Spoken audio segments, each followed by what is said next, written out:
참 예수님, 오늘은 9월 15일 고통의 성모 마리아 기념일입니다.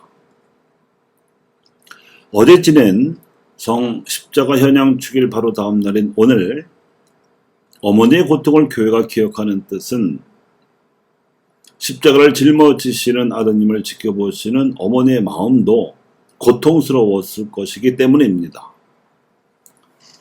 그런데 예수님을 고통스럽게 한 십자가는 생의 마지막 때에만 다가왔던 것이 아니라 공생활 중에 군중을 상대로 복음을 선포할 때에도 찾아왔고 제자들을 상대로 사도로 양성할 때에도 찾아왔었습니다. 심지어 공생활 이전 예수님의 어린 시절이나 소년 시절에도 찾아왔었습니다. 그래서 어머니이신 마리아께서도 예수님의 전생에 걸쳐서 고통을 겪으셔야 했습니다. 전통적으로 교회 전생에서는 그 고통이 7가지라고 말합니다. 그래서 성모 7고라고 하지요. 성모 7고란 성모 마리아께서 예수님으로 인하여 받으셨던 7가지 고통을 말합니다.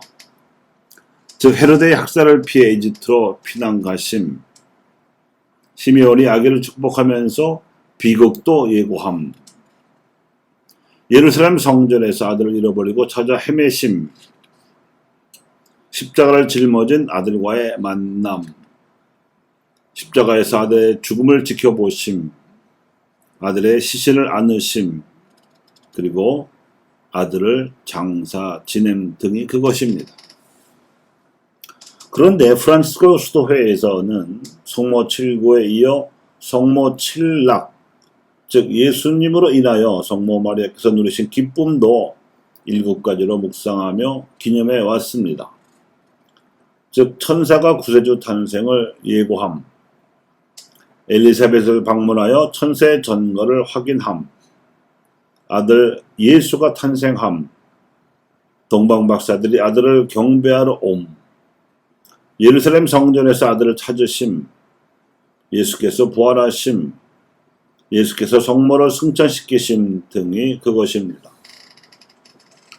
우리가 어제 십자가 현양 축일을 지내면서도 전례상의 메시지가 십자가를 부활과 떼어놓고 생각하지 않도록 하기 위해서 거룩한 변모 축일을 먼저 지내고 나서 십자가 현양 축일을 지내는 것이라는 말씀을 들었다시피 성모 마리아의 고통도 기쁨과 함께 주어지고 있다는 뜻에서 성모 7고와 성모 7락을 함께 묵상하는 일은 필요하고도 좋은 일입니다.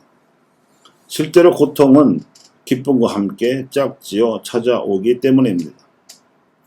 특히 성모 마리아께서는 이해하기 어려운 고통이 찾아올 때마다 마음속 깊이 간직하셨다가 기도할 때마다 곰곰이 생각하심으로써 그 고통 속에 담겨진 의미를 캐내고야 마셨습니다. 루카는 이러한 모습을 인상 깊게 보도해 주고 있지요. 이와 마찬가지로 우리가 행하는 사도직 활동에 있어서도 불가피한 고통을 그리스도와 일치하여 받아들이되 이와 더불어 십자가의 그리스도하고만 일치하려 하지 말고 부활하신 그리스도와도 일치하려 노력할 필요가 있습니다.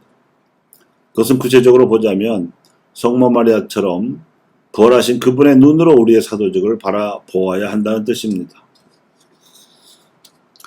예수님께서도 공생활 중에 고통도 기쁨도 함께 겪으셨습니다. 밤낮 없이 찾아오는 군중 때문에 바쁘고 힘드셨지만 그들이 하느님 나라의 참된 행복을 듣는 기쁨을 맛보시기도 했습니다. 눈먼 사람이 보고 귀머거리가 듣고 벙어리가 말을 하며 앉은 뱅이가 걷고 죽은 사람이 되살아나기도 하는 기적도 더할 나위 없는 기쁨이었을 터입니다.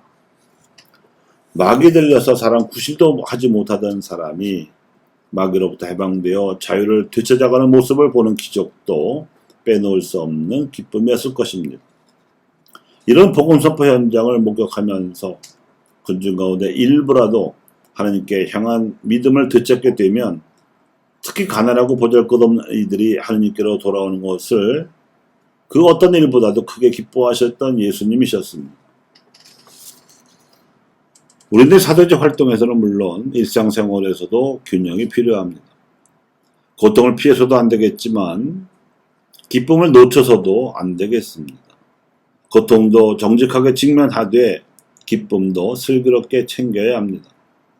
왜냐하면 예수님께서도 이미 부활하신 신적 권능으로 다가오는 십자가를 짊어지셨듯이 우리도 부활의 기쁨으로 십자가의 고통을 이겨낼 수 있기 때문입니다.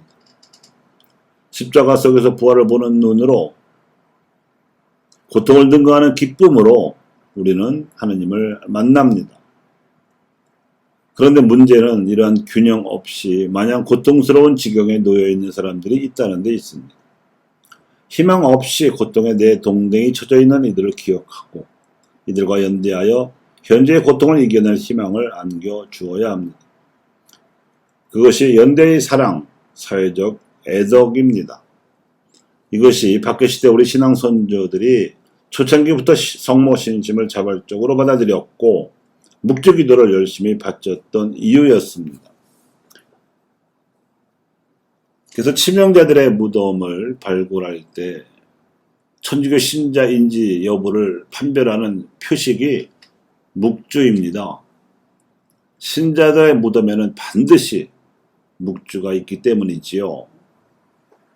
그러므로 우리도 신앙 선조들을 본받아 고통과 기쁨의 균형을 맞추어서 부활하신 예수님의 성령께서 우리를 이끄시도록 해야 합니다.